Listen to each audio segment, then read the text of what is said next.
What's going on, everybody? Critic and the Common Man back again. Today, episode 5 of Loki, which means it's time for my favorite word, penultimate. Penultimate? Penultimate. Well, that's weird. It's spelled way different above you. Yeah, I wanted the magic of editing to help me out there. Guys, if you've not seen episode 5 of Loki, who are we kidding? We've all seen episode 5 of Loki. But if by some weird chance you haven't, please click off of this, go watch it, or stop listening to us if you're just listening. Go watch it and then come back. We will include spoilers for what happens. Chris, we're right around the corner from the end, and I have one question for you, man. I have one main question for you. If you were a Loki, what would you look like? Probably like an emo painter. Ooh, like with like a beret and like maybe some eyeliner with the horns. I like that.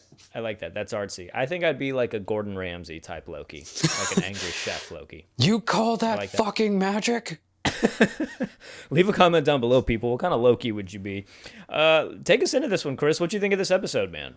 Well, I have to say that the greatest character that Marvel Cinematic Universe has created to date is Alligator Loki. He's great. I can't believe that they gave him his own reaction shots. I was dying laughing when like they were all like looking at each other and laughing, and then it just cuts to the alligator and he's just like... They really doubled down on that. I did not think he was going to be in this as much as he was. He's full on a main character in this TV show now. Yeah, when they were all like fighting each other, they're like, "What is that?" They're like, "That's a Loki too." They're like, "Just go with it." Like, it's best if you just don't think about it, dude. Yeah. This episode was riddled with Easter eggs. Yes, it was. See all the stuff. There was stuff for the comic lovers, stuff for the movie lovers. I only picked up on a few of them when I actually watched it. I saw the Thanos helicopter, which I posted on the story. It was from comics. What else? There was like a little Thor, like a little frog Thor in a jar, wasn't there? What was the name of the bad guy from Ant-Man? I don't remember. The Yellow Jacket. His helmet was there. Oh, was it really? Yeah. I think for the first time, I've not done this yet. What if that proves that it is the quantum realm? Ooh, that could be a hint. Because he shrunk. That's the running. Yeah, and that's the running theory, is that they're somewhere banished into the quantum realm. But I hope we're about to find out. I think for this one, before the finale in a couple days, I think I actually am going to go back and rewatch that episode. I don't know. I think it's going to get me pumped up for the finale. I am ready. Dude. I am ready. All right, what do you got? What if the quantum realm is just used as like they time traveled through the quantum realm? True. So what if the quantum realm can be used as like another source? Like it can be like used to enter different dimensions too. So yeah. So they're using the quantum realm as some sort of a portal. Yeah. Okay. And something happens at the end of this episode or in one of the next movies that leads us into Doctor Strange, which doesn't come out until 2022. Right? Yeah, I believe it was pushed back to 2022. I think it was supposed to come out earlier, though. Yeah. I think Doctor Strange was supposed to come out earlier. So was Guardians. The plan is there. But yes, 2022. I gotta say, the scale of this TV show is working for me. The big dramatic battle scenes and the big dramatic apocalypse scenes feel like they have scale, but then when they're in the TVA, when they're in this little bunker, when they're all close quarters, I feel like it's working. And I think... I don't know if they're using that same 3D environment background that they had used in the past, but I remember having the issue with Mandalorian where the scale was off. Yes, we talked about that. Yeah, I don't think I would say I have that problem with this show. I think the scale works. Yeah, they do a really good job of like pulling on like the human emotion aspects, and they do a good job of like the cinematography for those moments. But then, dude, like in this one when the older classic Loki, as it says in the subtitles, is like fighting Alligator, and like he just starts laughing, and that thing just takes him in the smoke. That was so Glorious purpose. That was cool. And I was into it. That felt like a movie. Yeah, that felt like the ending of a movie. Like it was building up to the ending of a movie. I'm all about it, man. I have really very few issues with where this show has gone so far, and I think this is the second time in one season where we've ended on a huge cliffhanger. Yes.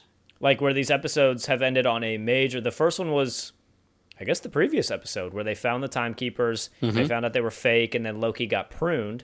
And now, of course, they've enchanted Alioth. Alioth, my bad. Alioth. And now they're about to... I had to hear it a few times, too. I kept saying Alioth, too. Yeah, it's like I see the spelling, and my mind wants to say... Same. My mind wants to say something else. Aliath? Eliath, yeah. Aliath. Alyssa. Alyssa. What do you think about Aliath? That was a pretty cool design. I mean, I wish I'd kind of seen it do more, but then again, I don't know. It was interesting to see the creature in the smoke and then watch it move. And I know you haven't seen Shadow and Bone, but I couldn't stop thinking of the Fold. For those of you who have seen it, it's just this big wall of smoke. Dude, I don't know how they do that with animation. They did that in Moana too, with Tafiti, when Tafiti was like all angry and coming out of the volcano and like climbing. Particles. Like the smoke rippling off. Like it looks so real. Yeah, I don't know. My mind can't wrap around the idea of how somebody would animate that on a computer. It's weird because you take like a point. It's called a null object. You take a point in space and time in this three-dimensional world, and you don't see it when you render it on the camera. From the camera's point of view, there's nothing there. Okay. It's just a point in space and time to signify like mathematical data. This is where it is, and you take that point and you apply particles to it. And what you can do is you can make it a smoke particle or a water or vapor, whatever, light. And you give it certain properties, like mathematical properties that you type in yourself, and it changes the shape, the consistency. Little algorithms for like how it moves and how the particle effects take place. That makes sense. And then when you do that and you apply it to, like a physics-based system where you say like when it collides with this object, it disperses this way and in this speed and all that, and that's how you get it to move around things, and it's all done through the program. I was in the process of learning particle systems when I stopped my animation degree and I switched gears to film. Yeah, so and this is too much. I mean, it's hard, man. It's really hard for people to make water or smoke look real. Yeah. Right, you're talking about like mathematics and algorithms at that point. That's a whole different thing. Like it's not like, oh, you have the directorial eye for like you could tell them, hey, I want it to be the smoke beast, but it's a whole different animal when you actually get behind the code of that and like have to actually program the smoke to do what it's supposed to do. Disney's got those geniuses working, man. Like it's cream of the crop. They literally have the best of the best in there. And as you were saying about this episode being like the second time we've seen the cliffhanger, dude, I can't help but Disney, like I'm talking to you now, this show, whatever writers you've got on this show should be on all the other stuff, because this is proper pacing. This is how pacing, like there was so many episodes of WandaVision that didn't need to be there. A couple episodes of Falcon and Winter Soldier that didn't need to be there. Every single episode so far has pushed the story forward in Loki in one direction or another. Every episode tells you something you need to know. You're right. I saw there was one episode people had an issue with, and it was the first episode where they got to Lamentus 1. I think even you said that was an episode where you felt like not a whole lot of substance took place. But other than that episode, every single one has been extremely meaningful. Yeah. I also got to say, we've been trying to do these little predictions here and there about what's going to happen. I have no idea what we're in for. Dude. Yeah. Like I'm actively right now thinking of like what is going to happen, who's going to be in this little castle thing that they've unlocked. I don't know. Do you know? I have no idea. I have no idea either. Is it going to be the real timekeepers? Is it going to be somebody Thanos. We know? Is it going to be another Loki? Is it going to be some crazy version of a Loki back there? I mean, dude, I don't know. I honestly have no idea what we're in for. And I love it. I'm okay with that. I am completely okay with that. And it's weird because the TVA has written them off now. Like, they just assume they're like in this place where they're going to die. And that's the other thing. Are we going to see them come back to the TVA at the end of this episode and kill these people? Mm-hmm. Or I don't know. I don't know what we're in for here. So let's make a prediction, because we've expected it in the last couple Marvel shows and haven't gotten it. Are they going to tie into the greater Marvel Cinematic Universe here at the end of this show? Are they going to end with something that directly ties into whatever's coming next? I don't know. Because we've said that they were going to do it for the last two episodes, and then nothing happened. But this one does feel like it's kind of gearing up towards something. Yeah. All right. I'm gonna say two things, two big predictions here.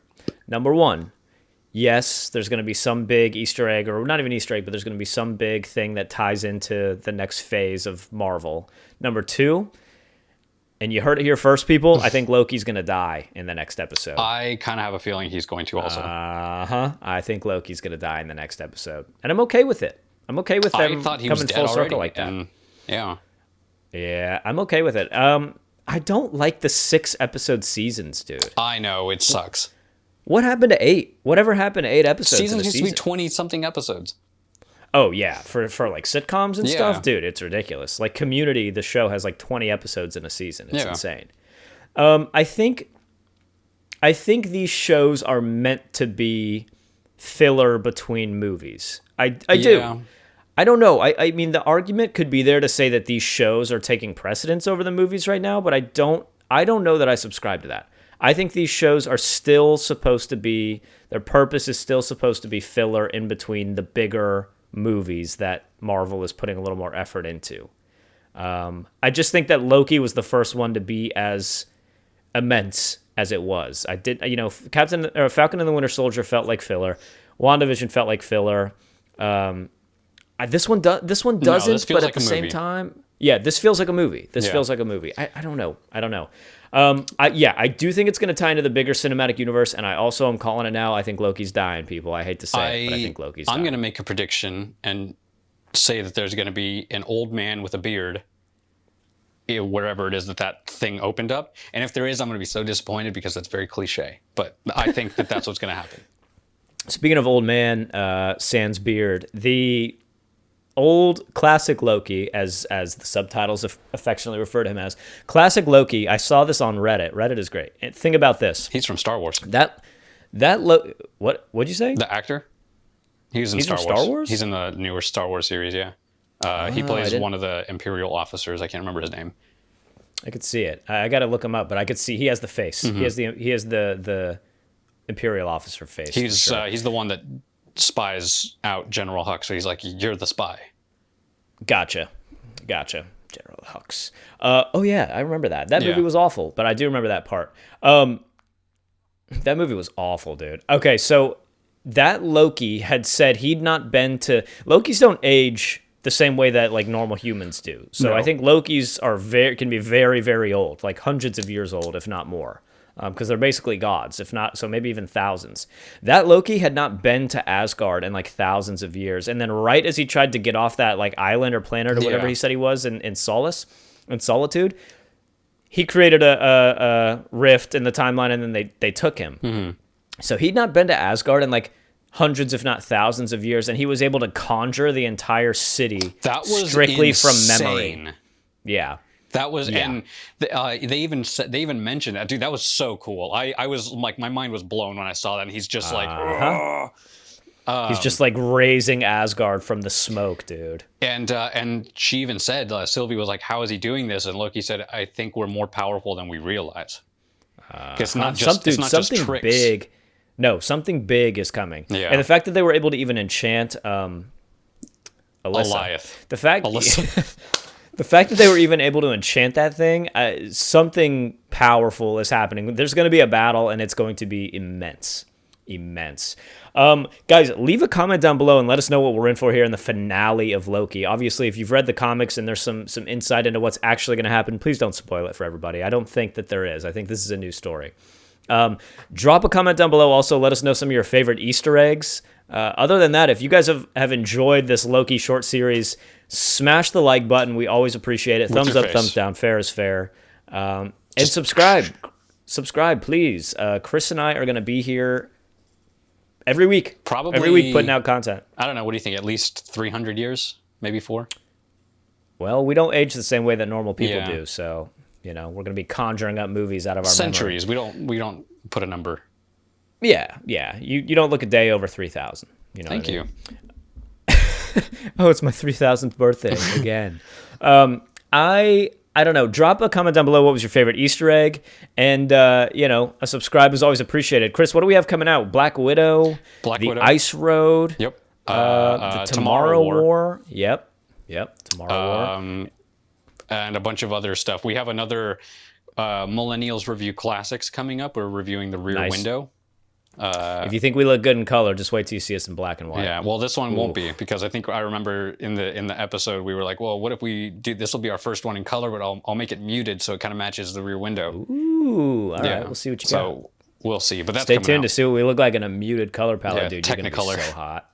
Oh God. Yeah. God, look at that muted Send me skin tone. go ahead and send me a copy of that video when you're done with it. Yeah. All right, everybody. Critic in the Common Man. Loki episode 5. The new one is just around the corner. We will see you guys next week for the finale. Other than that, Chris, we're out of here. Peace. And Loki-fi. The screen's Scene. all green and weird now. Whoa. I just gave myself work for no reason. Glorious purpose.